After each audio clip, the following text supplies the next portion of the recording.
Então, iniciando aqui, né, a gente vai falar sobre o martírio na aula de hoje.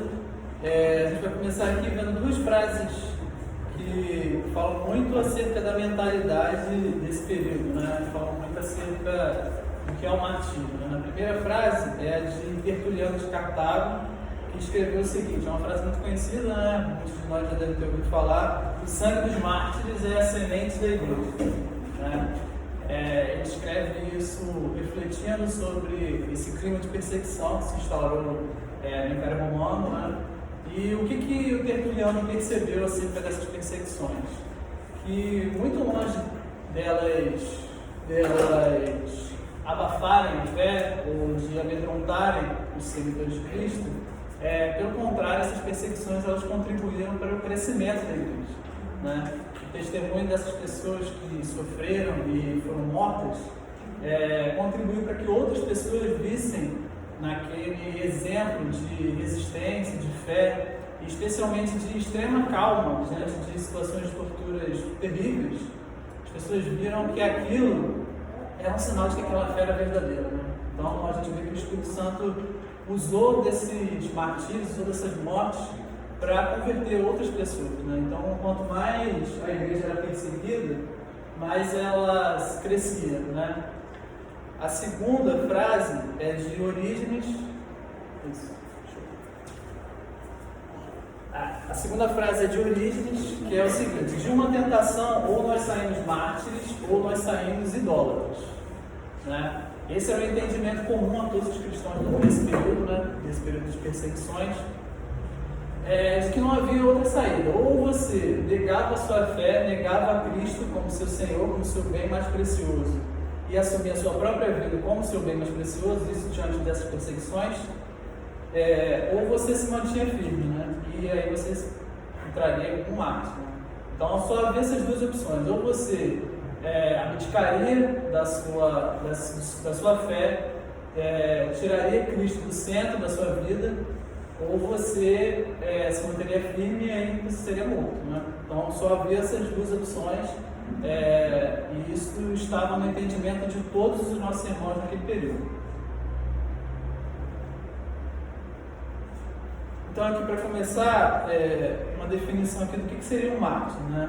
Para a tradição cristã, um mártir, do grego mártis, testemunha, é uma pessoa que sofreu perseguição e morte por confessar ou defender a fé no Senhor Jesus Cristo, por agir coerentemente com esta fé ou por se recusar a renunciá-la por exigência de uma força externa, na maior parte das vezes política, mas que pode ser também religiosa. Né? Essa definição clássica, né, do que seria um mártir.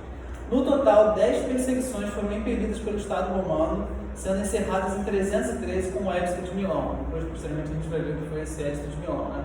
Não vai ter, por questões de tempo, a gente não vai poder abordar todas essas 10 perseguições, né? Até porque, mas para aqueles que quiserem se aprofundar, é muito importante, né? Que a gente tenha a noção do que foram cada uma dessas perseguições. A gente vai ver algumas delas. Né? Duas dessas perseguições foram empreendidas ainda no período do Novo Testamento. O que a gente vê? Né? Nós temos acompanhado o livro de Atos, né? E nós vemos que, inicialmente, não foi o Império Romano que perseguiu os cristãos. Essa perseguição ela partiu primeiramente dos judeus. Né? Os judeus foram os primeiros perseguidores da fé cristã. Inicialmente, o Estado romano não perseguiu o cristianismo porque eles viam o cristianismo como uma raiz, como uma seita dentro do judaísmo. E o judaísmo era uma fé permitida dentro do Império Romano. Então, nós vimos até, por exemplo, quando Paulo está em Corinto e os judeus levam ele diante de Galho, Galho prefere se abster e não interfere naqueles assuntos porque ele acha que são assuntos internos e o Estado romano não deve interferir dentro dessas rixas internas do judaísmo. Né? Posteriormente, isso vai se alterando, porque vai se vendo que o cristianismo ele adquire uma fé, uma separação, né, do judaísmo, e aí isso vai gerando consequências para a fé cristã. Até porque no ano 70 Jerusalém é destruída, né? Então posteriormente a fé cristã também sofre consequências, pois eles estavam associados, né, na ótica romana, eles estavam associados ao judaísmo, isso também vai gerando algumas consequências para a fé cristã. E aqui eu coloquei algumas causas do que motivou a perseguição dos cristãos por parte do Império Romano, né? A primeira delas é o caráter inclusivo do paganismo e o caráter exclusivo do cristianismo. Ou seja, o paganismo ele não rejeitava novas formas de adoração, né? O paganismo que era praticado no Império Romano não rejeitava novos deuses, novas formas de adoração, né? A gente vai ver que nesse período já do Novo Testamento haviam centenas de deuses, né? Centenas de deuses. Então, a cada momento chegavam outros deuses de novas localidades, até porque o Império Romano era o centro de uma cultura extremamente vasta, extremamente diversificada, porque ao longo do Império Romano existiam várias formas de adoração. Então, tudo implodia dentro da capital romana. Então, todas essas formas de adoração elas eram permitidas dentro do Império, desde que não fossem de caráter exclusivo, né? E isso que gerou a perseguição dos cristãos. Eles não aceitavam outra divindade além do Senhor, né? Então, isso gerou atritos, começou a gerar atritos com a autoridade romana. A adoração aos ídolos entrelaçada com a vida. Então, o que acontece? Os romanos eles não viam uma separação entre a religião, o culto, a vida política, a vida social, as festividades, tudo isso estava entrelaçado, tudo isso fazia parte de um único modo de vida ali. Então, os cristãos eles não participavam dessas festividades, eles não participavam desses eventos, eles não participavam dos cultos aos deuses, obviamente, né? Então, eles começaram a ser vistos como pessoas estranhas, como pessoas separadas. Isso começou a gerar alguns boatos de que eles eram conspiradores, conspiravam contra a autoridade romana, e havia uma série de outros boatos. A gente vai mencionando aqui devagarzinho, mas havia uma série de outros boatos associados aos cristãos. Isso começou a gerar um certo clima de hostilidade contra eles, né? O outro aqui é a adoração ao imperador. A adoração ao imperador ela já começou a ser, já era praticada no período do Novo Testamento, né? Nem todos os imperadores eles cobravam esse culto à sua figura, mas muitos deles cobraram, e isso gerou também atritos com os cristãos, porque não era meramente um aspecto religioso, né? Como eu havia dito, isso tudo estava entrelaçado. Havia esse aspecto religioso, mas havia também o aspecto político, porque no entendimento romano, a adoração ao imperador ela significava a manutenção da unidade do Império Romano. O Império Romano ele coexistia em torno dessa figura do imperador. O imperador ele representava Roma. Então o culto ao imperador representava o culto a Roma diante dos deuses, para que eles fossem propícios, para que eles abençoassem Roma. Então o culto ao imperador simbolizava essa unidade do império, né? Então, como os cristãos eles se negavam a prestar culto ao imperador, e havia um boato de que eles cultuavam um certo rei chamado Jesus Cristo e tudo mais, eles começaram a ser vistos como agitadores e que iam promover uma revolução dentro do Império Romano, né? Aqui, o reconhecimento do judaísmo. Por que o judaísmo ele foi permitido e o cristianismo não? Porque o judaísmo ele sempre teve um caráter separatista.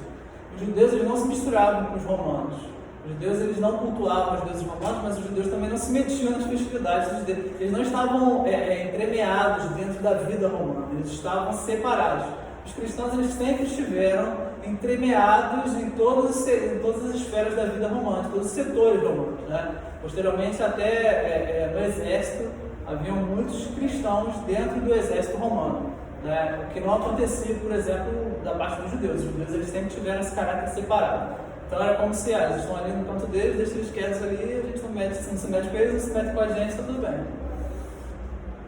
Aqui, as reuniões secretas dos cristãos. Pelo cristianismo não ser uma religião oficialmente reconhecida, os cristãos eles se reuniam geralmente em locais secretos, né? Até cavernas subterrâneas, catacumbas. Então isso começou a gerar essa série de boatos acerca dos cristãos. Por exemplo, a questão da ceia começou a se gerar um boato de que os cristãos eles praticavam canibalismo, né? A questão deles se referirem uns aos outros como irmãos começou a se gerar um boato de que eles praticavam incesto. Então havia essa série, havia histórias que os pais contavam para os filhos, que os cristãos comiam criancinhas e tudo mais. Então isso foi gerando esse clima de hostilidade que foi crescendo, né? A igualdade na igreja cristã. O paganismo ele sempre teve um aspecto hierárquico, né? Eles nunca se meteram com a ordem da sociedade. A sociedade haviam aqueles mais livres, haviam aqueles que tinham poder, haviam os mais pobres, haviam os escravos. O paganismo nunca se meteu com essa questão da ordem social, diferente do cristianismo, que vê todos os homens como iguais. Então, você sendo um escravo, você podia se tornar um bispo da igreja. E isso, para as classes abastadas romanas, era inaceitável você enxergar um escravo como igual a você. Isso não existia. E os interesses econômicos foi o que o pastor Sam bem colocou na semana passada, né? Quando ele fala da rebelião dos Ourives contra Paulo, porque o que acontece?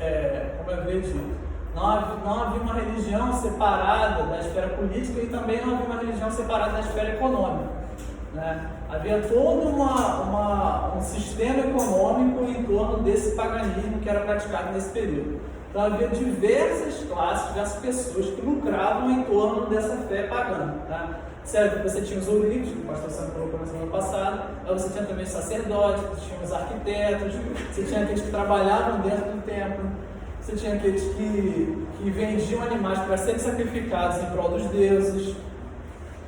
E não somente isso, como novas divindades eram aceitas dentro de certas cidades para poder fortalecer laços econômicos de uma cidade com a outra. Por exemplo, na cidade de Pompeia, que é aquela cidade conhecida, né, que foi destruída pelo vulcão, você tinha uma estátua da deusa Ísis, que era uma deusa egípcia.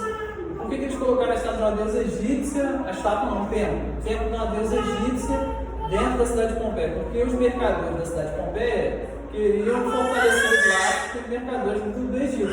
Então eles fizeram esse templo na cidade de Pompeia para que esses mercadores se sentissem em casa quando eles fossem para Pompeia. Então você tinha também todo esse aspecto da religião pagã e, obviamente, o cristianismo. Tendo um só Deus, esse Deus não sendo representado, isso era inaceitável para aqueles que lucravam em torno da fabricação de ídolos, de imagens e tudo mais, né?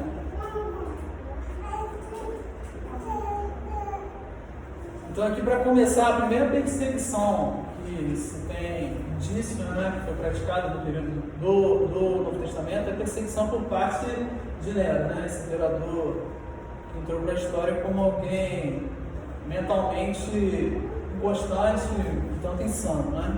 Então aqui eu coloquei um textinho do período que fala um pouco dessa perseguição que foi praticada por Nero, né? Textão. Mas enfim, mas os empenhos humanos, as liberalidades do imperador e sacrifícios aos deuses não conseguiram apagar o escândalo e silenciar os rumores de ter sido ordenado o incêndio de Roma. Por que Nero começa a perseguir os cristãos nesse período, né? Porque assim, do nada ele resolve começar a perseguir os cristãos. Eles já eram figuras, como eu já havia dito, já eram figuras um tanto odiadas, né? Apesar de não ter um empreendimento oficial para persegui-los.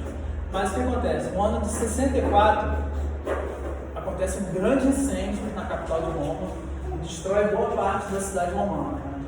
E começa a surgir um boato após esse incêndio de que foi o imperador que mandou que se incendiasse Roma para que ele pudesse reconstruí-la de acordo com o seu próprio gosto, né? Fazendo estátuas a si mesmo, da cidade e tudo mais. Né? E esse boato foi adquirindo cada vez mais força, inclusive o escritor, esse escritor aqui, que é Tácito, né? Que não é cristão, é pagão, mas é um erudito da época, né? Um historiador conhecido da época, e ele também assume essa postura de culpar Nero pelo incêndio de Roma. Né? Então Nero, para poder afastar esses boatos em torno de si mesmo, ele precisava encontrar alguém para ser culpado desse incêndio. Né? E quem que ele culpa? Né? A maioria dos cristãos eles viviam num bairro específico de Roma e esse bairro não foi consumido pelo incêndio. Então ele começa a espalhar esse boato de que na verdade foram os cristãos que começaram esse incêndio, porque os cristãos eles odiavam os deuses, eles odiavam os romanos. Então ele começa a fazer circular esse boato e depois ele começa a empreender essa perseguição aos cristãos pelo incêndio de Roma. Mas depois, conforme a gente vai vendo aqui, essa perseguição ela deixa de ser por causa do incêndio romano e passa a ser por causa da fé cristã em si. O incêndio de Roma. Para livrar-se de suspeitos, Nero culpou e castigou com supremos refinamentos de crueldade uma casta de homens detestados por suas abominações. A gente vê que ele definitivamente não era cristão, né? Abominações e vulgarmente conhecidos, chamados de cristãos. Cristo, do qual seu nome deriva, foi executado por disposição Pôncio Pilatos durante o reinado de Tibério.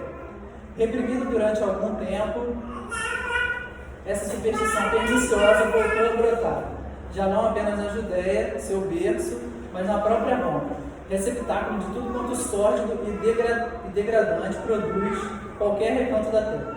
Tudo em Roma encontra seguidores. De início, pois, foram presos todos os que se confessavam cristãos. Depois, uma multidão enorme foi condenada não por causa do incêndio, mas acusada de ser o opróbrio do gênero humano. Acrescente-se que, uma vez condenados à morte, eles se tornavam objetos de diversão. Alguns, costurados em peles de animais, expiravam despedaçados por cachorros. Outros morriam crucificados. Outros ainda eram transformados em tochas vivas para iluminar a noite. Para esses festejos, Nero abriu de par em par seus jardins, organizando espetáculos circenses em que ele mesmo aparecia misturado com populacho ou vestido de cocheiro conduzia sua carruagem. Suscitou-se assim um sentimento de comiseração até para com homens cujos delitos mereciam castigos exemplares, os cristãos, né? Pois se pressentia que eram sacrificados não para o bem público, mas para a satisfação da crueldade de um indivíduo. Então a gente vê que mesmo Tácito sendo opositor à fé cristã, ele mesmo enxerga como os castigos que foram empreendidos por Nero eram excessivos e não diziam respeito à manutenção de uma justiça ali dentro do Império Romano, mas sim a uma crueldade, né? A satisfação da crueldade de um só indivíduo. E um parênteses que é importante a gente fazer, né, é que hoje em dia a gente tem muito esse discurso de que por meio da educação, né, nós podemos civilizar o homem, nós podemos tornar o homem uma pessoa melhor, né, uma pessoa mais que se importa mais com o outro, né, que tem uma melhor visão, né, do todo, da sociedade e tudo mais. Aqui a gente está falando do centro intelectual do mundo, né, do mundo conhecido. Né? Não é dizer que hoje nós temos um conhecimento superior ao que esses homens tinham. Né? Basta ler muitos textos desse período, textos filosóficos, históricos e tudo mais, a gente vai ver a quantidade de erudição que esses homens tinham e mesmo assim eles foram capazes de cometer as maiores atrocidades que já foram vistas em muito tempo, né? Então a gente vê como a educação por si só, ela jamais civiliza o homem, né? O que civiliza o homem, que modifica o homem é o evangelho só, né? A gente vê como esses homens, sendo muito cultos, muito educados, mas motivados por uma cosmovisão pagã, foram capazes de ser tão cruéis com pessoas que não cometeram crime algum, né? Isso fica claro depois em outros textos, como os cristãos eles eram culpados únicamente e exclusivamente por serem cristãos, porque eles sempre foram seguidores muito fiéis à lei romana, né? E é nesse período também que são martirizados Pedro e Paulo, né? Porque essas imagens que são imagens, né, mais conhecidas, né? Paulo foi decapitado e Pedro foi crucificado. Algumas fontes dizem que ele foi crucificado de cabeça para baixo, né? Porque ele não quis ter uma morte igual ao do Senhor Jesus. Então ele, por pedido dele, ele foi crucificado de cabeça para baixo. Aqui eu usei um textinho de Eusébio falando da crucificação, do martírio, né, de Pedro e Paulo. Eusébio ele cita algumas fontes que dizem que Pedro e Paulo foram mortos na mesma ocasião, né? Isso não se pode ser confirmado ou não. Eu vou ler só um pedacinho aqui só para a gente ver. Olha, nisto também vós, por meio de semelhante admoestação. Isso aqui ele está falando, ele está usando, Eusébio usa duas fontes anteriores a ele mesmo, né? Eusébio foi um bispo de Cesareia do século IV e ele escreveu uma série de obras históricas abordando os primeiros séculos do cristianismo. Então você tem Lucas escrevendo os 30 primeiros anos da igreja e depois você tem Eusébio de Cesareia que escreve dali até mais ou menos o século IV, né? Então é uma obra muito interessante, história eclesiástica de Eusébio de Cesareia, vale a pena depois dar uma conferida para quem quiser, né? E aqui ele cita duas fontes que dizem que Pedro e Paulo foram mortos durante a perseguição de Nero, obviamente, mas na mesma ocasião, próximo a um monte chamado Vaticano, que é um monte onde posteriormente foi construída a cidade do Vaticano, e ela foi construída nesse local, pois dizem-se que é lá que jazem os restos de Pedro e Paulo, né? E, enfim, não vou me adentrar muito aqui nesses textinhos, mas é basicamente esse conteúdo, né? O fato é que o martírio de Pedro e Paulo, como eu havia dito, né, como aquela frase de Tertuliano, muito longe de desencorajar os cristãos, o martírio deles serviu de exemplo para muitos outros que sofreram a perseguição, né? Pois obviamente que se mantiveram fiéis e passaram pelo martírio com constância, né? Calmos, né?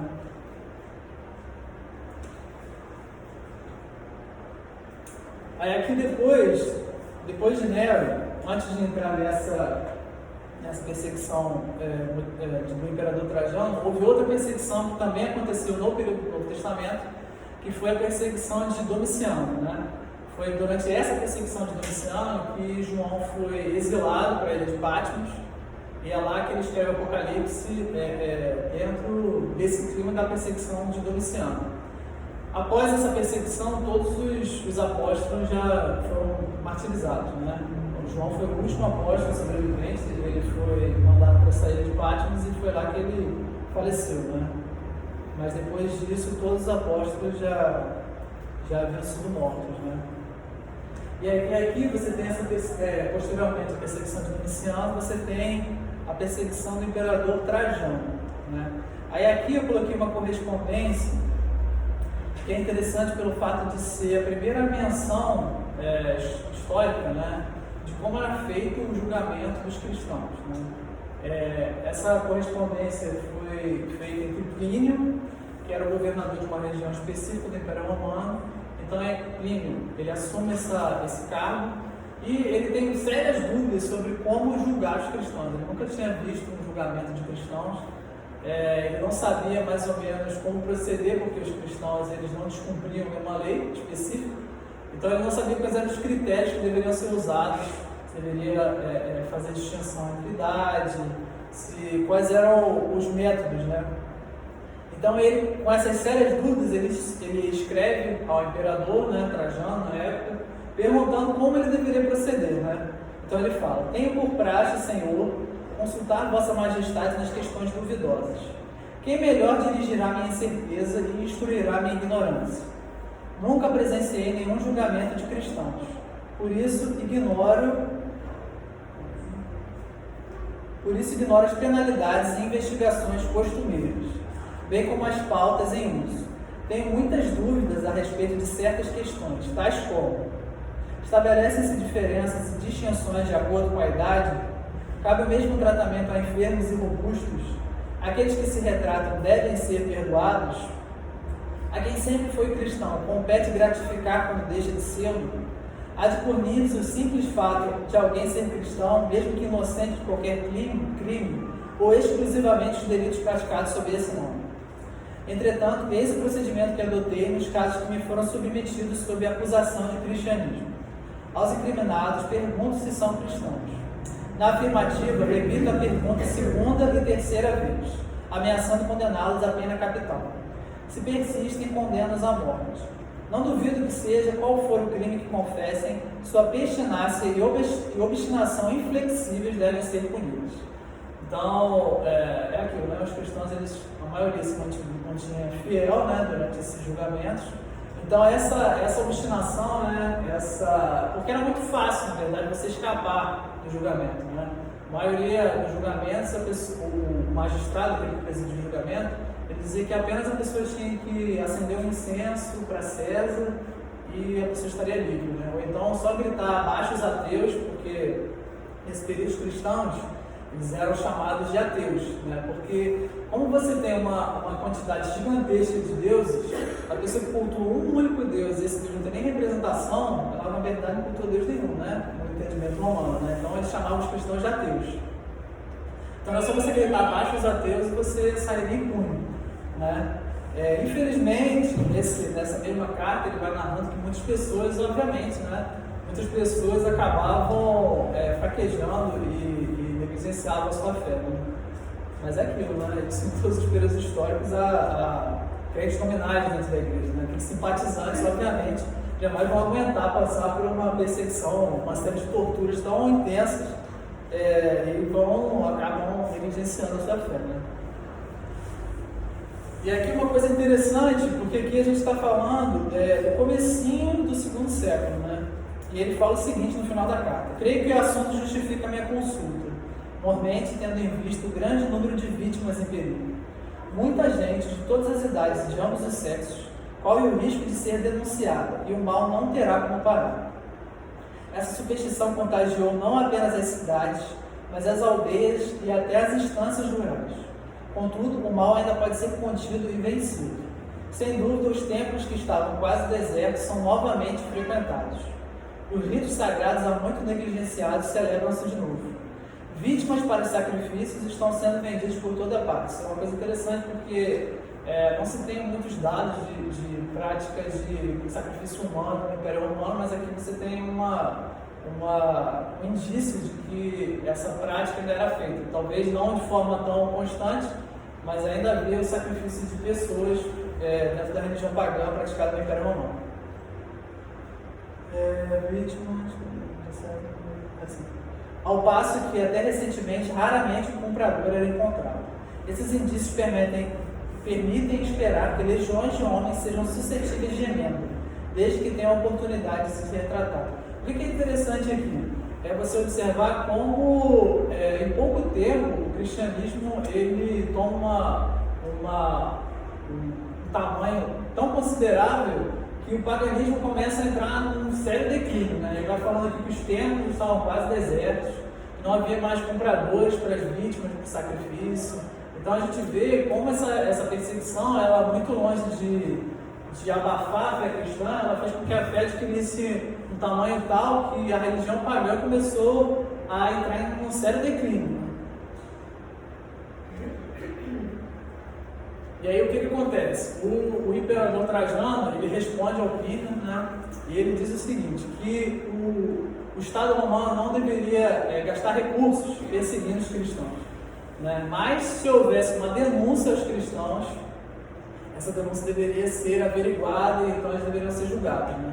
E essa foi durante um período longo de tempo a prática costumeira, né, praticada pelo Império Romano, de que não se empreenderiam recursos para buscar os cristãos, mas se houvesse denúncias dos cristãos, essa denúncia deveria ser averiguada, e ouviu muitas denúncias, né, uma série de denúncias. Né? Você pagão, tinha um vizinho e você não gostava dele, você ia lá e denunciava ele como cristão. Ainda que não fosse, né, mas havia muitos que de fato eram. Né?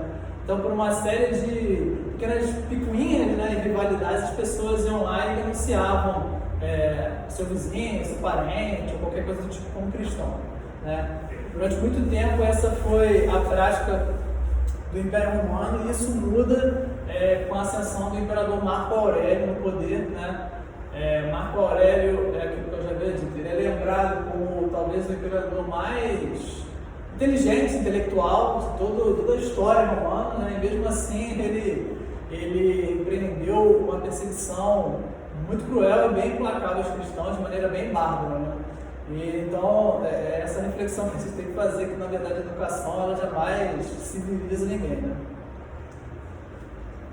E aí aqui, o que eu coloquei um relato, eu não coloquei muitos relatos de martírios específicos por questões de tempo, né? Para gente se interessar, tem várias histórias muito edificantes, né, de irmãos que foram martirizados nesse período, mas eu não coloquei muitas aqui, eu coloquei essa porque esse foi, a gente já mencionou um pouco sobre ele, né, Policarpo.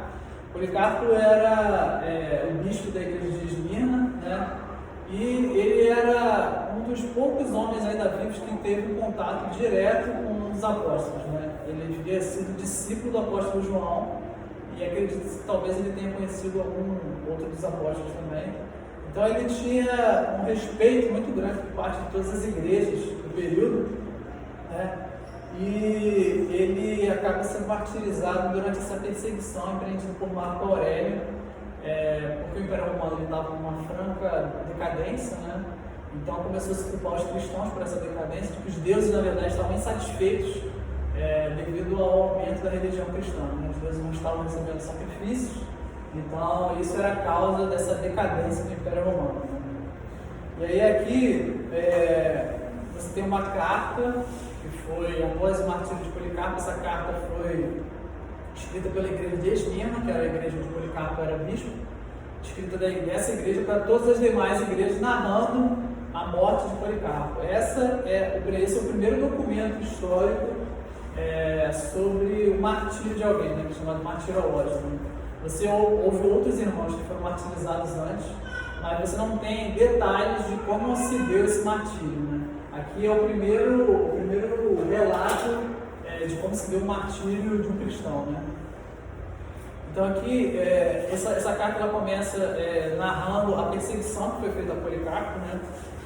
Uma coisa muito importante, o que acontece? Policarpo ele foi perseguido durante muito tempo ele fugiu, né? Porque é um entendimento meio estranho que se tem acerca do martírio, como se você devesse quase se voluntariar para ser um mártir, né? E esse não era o entendimento dessas pessoas nessa época, né? Porque você tem às vezes alguns equívocos, né? Que essas pessoas talvez fossem até, as pessoas eram até mentalmente incapazes, porque elas se entregavam para essas situações de morte tão violentas. Mas o entendimento que se tinha nessa época, e ele é dito nessa carta aqui, eu não coloquei aqui porque ele ia ficar muito extenso, né? Era de que o martírio, na verdade, ele era um dom de Deus. A pessoa, ela jamais deveria buscar o martírio. O martírio viria até você. Porque o martírio era um dom de Deus, era um dom de Deus que você pudesse morrer pela sua fé, em semelhança ao Senhor Jesus Cristo que foi perseguido, né? Então, isso para o cristão era o encerramento da carreira de santidade. Com esses termos mesmo que eles se utilizavam, né? Era a coroa, o encerramento da carreira de santidade nesse mundo era finalizada com o martírio. Por que eu estou falando isso? Porque nessa carta aqui mesmo eles apontam sobre isso, existiam sim algumas pessoas que se entregavam voluntariamente ao martírio, mas isso nunca foi uma prática aconselhada pela igreja, nem pelos bispos da igreja. Né? Você tem um relato aqui, por exemplo, de um homem, Quintino, se não me engano, que se entregou voluntariamente, né? Eles eram chamados de espontâneos, né? Porque eles se entregavam, eles buscavam voluntariamente, começavam a criar um certo tumulto, às vezes quando um soldado romano estava passando, ou dentro de alguma cerimônia oficial romana, eles criavam um tipo de tumulto para mostrar que eram cristãos, para serem presos e serem martirizados. Mas esse nunca foi o conselho das igrejas desse período. Né? Inclusive esse homem, chamado Quintino, que influenciou outras pessoas a se entregarem voluntariamente, na hora do martírio ele fraquejou, ele negou a sua fé. Né? Diante da visão das feras ali no Coliseu, ele se acovardou e ele voltou atrás. Né? Então isso é muito importante. Né? Policarpo ele não se entregou, ele fugiu muitas vezes até que ele percebeu que não tinha como. Né? Diz que ele teve uma visão de um travesseiro pegando fogo, e aí ele entendeu que na verdade ele seria morto, queimado, e ele deveria cessar a fuga. Né? Até porque quando ele é capturado, né, são torturados alguns escravos que estavam com ele, e eles acabam entregando o local onde ele estava, e já não havia muito o que ser feito. Né? E aí ele é capturado, ele é levado a essa arena para ser martirizado. E aqui eu coloquei um breve relato aqui da chegada dele ao estádio romano e a sua audiência, né, com o procônsul da época. Né? Finalmente, em presença do procônsul, este lhe perguntou se era Policarpo. E, ouvida a afirmativa, tentou persuadi-lo com perguntas e exortações a deixar sua fé, dizendo: considera a tua idade, porque Policarpo já era um ancião nesse período, né, já tinha 86 anos. Né? E, então, isso chocou até os soldados romanos quando eles foram encontrar Policarpo, de ver um senhorzinho, né, uma pessoa de idade, que gerou um tamanho rebuliço, que foi necessário que todo um destacamento fosse lá para poder capturar um senhor tão santo, né? As palavras que são usadas aqui. Considera a tua idade, semelhantes coisas, como a de praxe nos lábios dos magistrados. Como acrescentasse: jura pelos zelos de César, retrata-os, grito abaixo os ateus. Então, era muito simples, né? Bastava ele gritar abaixo os ateus e ele seria perdoado. Né? Policarpo, muito gravemente, e olhando para os pagãos que enchiam as escadarias dos estádios, e acenando para eles, suspirou e exclamou: abaixo os ateus. Então, Policarpo ele inverte essa acusação e acusa os pagãos de serem ateus, porque apesar deles cultuarem muitos deuses, eles na verdade não cultuavam Deus nenhum, né? Porque a pessoa quando ela está tão propícia a novas formas de adoração, como se todas elas fossem permitidas, na verdade eu não creio em nada. Né? Então, foi uma crítica que Policarpo fez já no momento da sua morte, invertendo isso para os pagãos, né? Chamando os pagãos de ateus. Né? O procônsul insistiu: jura e te soltarei, insulta a Cristo. E aí essa resposta de Policarpo ficou muito conhecida, né? Policarpo respondeu: 86 anos há que sirvo a Cristo. Cristo nunca me fez mal. Como blasfemaria contra meu rei e salvador? O procônsul disse: tenho feras a meu dispor. Se não te retratas, entregar-te-ei a elas. Ao que respondeu Policarpo: ordeno, quando nós cristãos morremos, não passamos do melhor para o pior. É nobre passar do mal para a justiça. Disse ainda o procônsul: se não te retratas, mandarei que te queimem na fogueira, já que desprezas as feras. Disse então Policarpo: ameaças-me com o fogo que arde 1 hora e se apagas.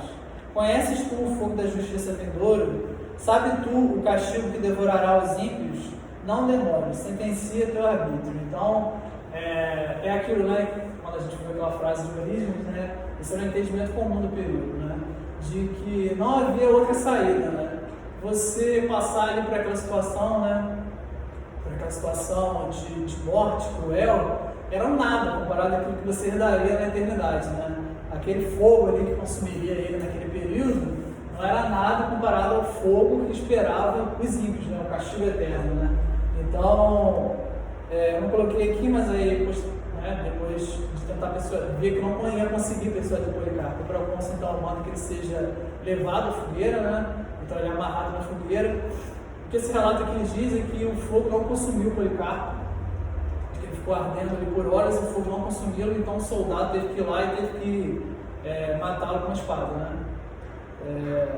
Então, o que é importante a gente observar aqui é como esses nossos irmãos, eles tinham Cristo, né, como centro de suas vidas, né? Cristo como seu bem mais precioso. Eu acho que isso talvez seja o mais importante ao se ver esses relatos, se ter essa perspectiva, se ter isso em mente. Né? Não é para a gente se acovardar, né? Para a gente ficar desanimado, achando que eles eram crentes e a gente não é nada, né? Porque como é que essas pessoas conseguiram passar por essas situações e eu aqui lutando com picuinhas tão pequenas comparadas a essas bolas? Não é isso, né? O que a gente deve ter em mente é que essas pessoas, eles eram pessoas como nós, né? Eles tinham medo, né? Eles passavam pela tentação, né? Então eles passavam por isso. Só que eles tinham Cristo como o seu bem mais precioso, como a fonte da alegria deles. Então, ainda que eles passassem por tudo aquilo, perdessem a própria vida, eles não perderiam o seu bem, porque o seu bem estava na vida eterna, o seu bem é imperecível, né? Então, eu acho importante ter isso em mente, né? Essa é uma aplicação importante que a gente deve ter ao se ler. Eu não vou continuar aqui porque não vai dar tempo, né? A gente continua na próxima aula, mas para encerrar, essa é a aplicação mais importante que a gente deve ter em mente ao se ler sobre esses relatos, né? Nós devemos ter Cristo como nosso bem mais precioso ao passar por qualquer tipo de situação, porque perseguições diretas talvez nós não venhamos a enfrentar hoje. Posteriormente a gente vai ver que ela existe hoje, existe muito forte em muitos países, mas aqui, graças a Deus, a gente não passa por essas situações. E a gente também, outra coisa que é importante, que é outro extremo, a gente não deve desejar que isso aconteça aqui, porque a gente vê muitos cristãos que às vezes ficam desejando que venha a perseguição, porque aí a gente vai ver quem é cristão de verdade, quem não é, e tudo mais. A gente não deve ter essa perspectiva, porque era coisa muito cruel, né? Então, a gente não deve desejar isso, não deve desejar o martírio, assim como essas pessoas não desejavam isso. Elas se mantinham calmas assim, nessas situações, porque o Espírito Santo capacitava elas a se manterem fiéis, né? Não negligenciarem a sua fé.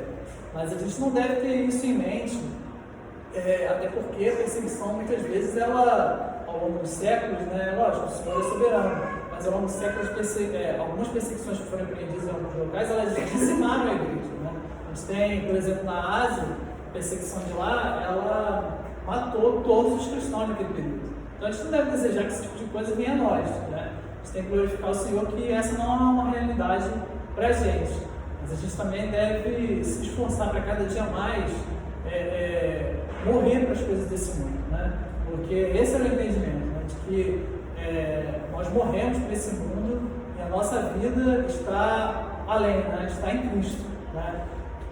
Então, acho que essa é a aplicação mais importante aqui. Posteriormente a gente continua, né? Alguém tem alguma pergunta, algum comentário?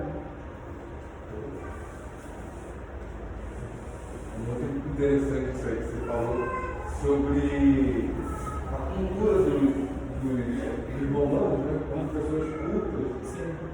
É uma frase que a gente ouve muito, eu penso muito sobre isso, que é a questão do pleno século XXI. Como a gente vê as coisas acontecendo, pai matando filho, um marido que mata a esposa. Então são questões que estão à nossa volta, e o que a gente ouve muitas vezes é que no século XXI isso está acontecendo. Né? Uma guerra na Ucrânia, por Deus, já não tem guerra. Guerra nunca pode ter. Né? Tem guerras mais relevantes como essa, na África, tem guerras acontecendo ali que ninguém está importando. Isso mostra como nós sem Deus somos perversos, né? Como não importa o século, não importa a altura que nós temos construído de tecnologia, isso não tem nada a ver. Mostra como nós estamos distantes de Deus. Exato. Sim.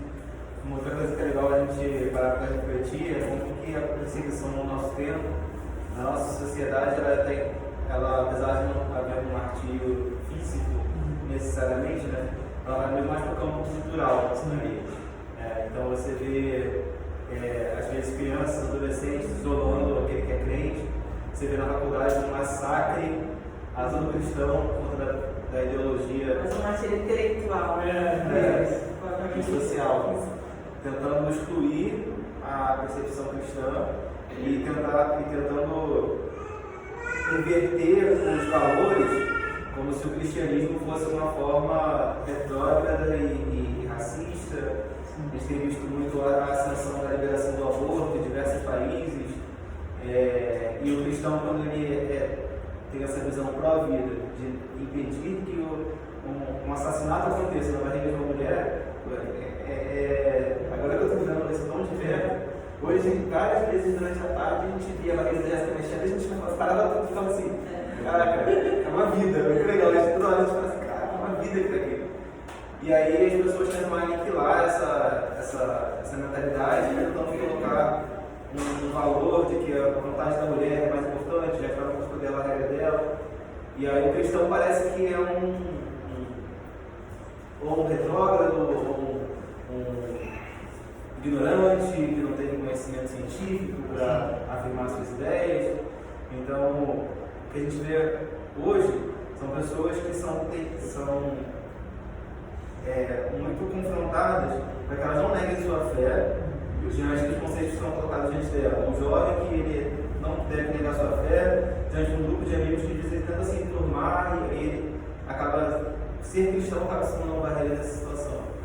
Então a gente é muito confrontado diante disso, né? Apesar de não ser massacrado fisicamente, sim, a gente tem várias outras formas de pressão que a gente sofre na sociedade hoje em dia. Sim, com certeza.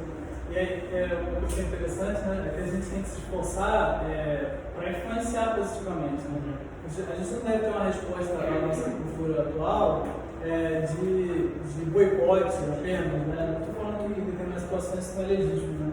Mas mais do que boicotar certo filme, qualquer tipo de coisa, a gente deve se esforçar para produzir coisas numa ótica cristã, né? Procurar influenciar a sociedade. Né? Assim como essas pessoas procuraram influenciar a sociedade, posteriormente a gente vai ver que, graças a Deus, elas foram bem sucedidas, né? Mas é isso, a gente procurar pregar o Evangelho, né? Expandir o reino de Deus e procurar influenciar as várias esferas da vida, né? Mais do que meramente excluir o mal, mas fazer transparecer o bem, né? E isso, por si só, vai repelir o mal, né? Isso é interessante de produzir, né? Porque vai muito.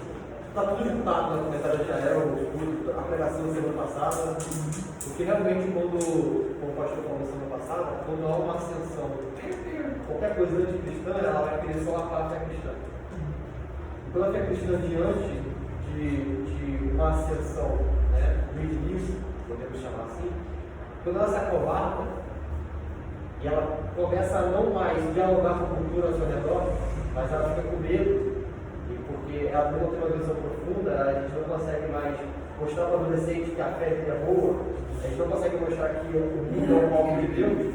Então o que ocorre é a falta da ousadia, da intrepidez do Policarpo. Exato. Em que algumas vezes os mártires do primeiro século, segundo século, conseguiam virar a mesa, porque eles tinham uma compreensão real da realidade de Deus. Eles conseguiam dizer que, olha, se vocês estão me acusando, na verdade são vocês, porque eles conseguiam ver que o cristianismo, porque algumas vezes a cultura progressista, ela coloca os nossos jovens, né, e a gente também, de que como a nossa fé não fosse boa, como a nossa fé fosse opressora. Mas peraí, a lei de Deus é justa, perfeita, renova a alma, a gente sabe que é bom. Então a gente tem que entender que nós estamos do lado da luz, mas não podemos acomodar se o mundo vai continuar perecendo em trevas. Exato. E aquilo, né? Nós temos a verdade, né? Eles cultuam mentira, né? Então você vê que, por exemplo, aqui, ele era um só, né? Dentro de uma arena, que havia um monte de gente gritando, dizendo que ele fosse morto e tudo mais, mas ele sabia que ele tinha verdade, todas aquelas pessoas cultuavam a mentira, né? Então, acho que a gente tem que ter esse entendimento, mais do que ter medo de ser cancelado, alguma coisa do tipo, a gente tem que entender que a gente segue a verdade, que todo o resto do mundo serve algum tipo de mentira, né? Ao contrário, a verdade de Cristo, né? Então acho que essa postura ele deve ter, no serve da verdade. Gustavo, que você falou ali, né, que nós, a perseguição aconteceu mais pelo judeu, né? Os judeus que sempre. E hoje em dia, eu fico vendo assim, que as coisas estão acontecendo também no nosso meio. Nós não estamos nos posicionando como deveríamos. As pessoas, eu estou vendo, assim, pelo menos no meu dia a dia, que há uma falta de reverência e temor, como se o nosso Deus, o Senhor, Deus, tanto Deus talvez existe na gente, até mesmo o povo evangélico. Então, os não cristãos, os ímpios, eles estão olhando a nossa fé, o nosso Deus, como uma brincadeira, como, sabe? Eu estava falando comigo, esse dia eu estava no treino, pode ser até uma bobagem, mas para mim não foi bobagem, e eu comecei a sentir aquilo. Aí uma amiga minha que é pastora, que ela falou assim, bota aí uma pisadinha evangélica para poder fazer os treinos, e não sei o que, gospel, zumba, gospel. Aí começou a tocar os hinos em ritmo desses negócios aí, e aquilo ali foi me incomodando. Eu falei, gente, o que isso é? Não estou entendendo. Aí eu falei assim, não dá. A gente bota a música secular aí, bota a música eletrônica, porque, gente, isso é uma falta de referência tão grande. Vocês estão com hino que diz glória, glória. Vocês têm noção? Eu falei, você tem noção quem é Deus? Ele é digno de ser adorado, de ser exaltado, ele é soberano. Ele é um Deus justo. Ele também é um fogo consumidor. Vocês estão brincando, você tem um hino para você adorar, não é? Para você ficar pulando aqui e fazendo treino. Sabe? E aí eu comecei a falar que estava me incomodando, eu tive que me posicionar, mas até no meio de pessoas cristãs. Tinha os ímpios e tinha os cristãos. E no final estavam fazendo assim, brincadeiras, porque nem hino. Sabe? E como que as pessoas que dizem professar a mesma fé da gente não se incomodam com as brincadeiras, com as chocarices relacionadas ao nosso Deus. Então aquilo fica muito chocado, porque com isso nós estamos deixando de diferenciar as esferas políticas, como se diz, reis, né? E outras pessoas, porque infelizmente nós, né, o povo que se diz cristão, estão muito recaídos. Infelizmente, no convívio do dia a dia a gente vê, são poucos os que talvez nessa época deveria existir um cristão que negaram, né? Nós estamos vivendo, só que nós estamos vivendo um tempo de escândalo. Isso é até o que eu ia comentar. Esse cristianismo nominal, né, essa falta de apego e de seguir com a sua vida, né, demonstrar, né, dar um testemunho correto na sua vida, ele sempre existiu. O cristianismo nominal sempre existiu.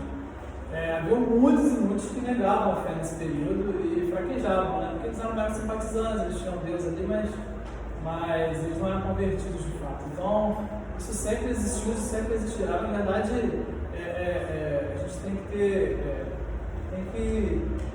acalmar nosso coração quanto a isso. Que a gente, o cristão verdadeiro, né, o cristão que procura se revoltar disso, ele vai ser sempre minoria. Né? Hoje em dia a gente vê que, na verdade, as igrejas que não são bíblicas, que prometem qualquer tipo de coisa mundana, elas são a maioria, e elas que lotam. Né? Nossa igreja aqui, graças a Deus que nós temos essas pessoas aqui, graças a Deus por isso. A gente vai ser sempre a minoria diante de uma maioria que é um mero simpatizante, é um mero cristão nominal, mas é que nem tudo aquilo que de Jesus entrará no reino do céu. Né? Então, a gente tem que ficar, descansar, né, quanto a isso, né? De que nós seguimos ao Deus verdadeiro, o Senhor nos elegeu, né? O que a gente busca tentando influenciar a cultura não é tentar converter todo mundo, porque quem converte é o Senhor já tem seus eleitos, né? Mas tentar fazer com que essa cultura não apodreça tão rápido, né? E pregar o evangelho dos eleitos, né? Descansar enquanto isso. A gente vai ser sempre, os cristãos verdadeiros, os cristãos que buscam seguir o Senhor, vão ser sempre uma minoria, diante de uma maioria esmagadora que usa a mensagem do evangelho, mas distorce ela para os fins mais mundanos possíveis, né?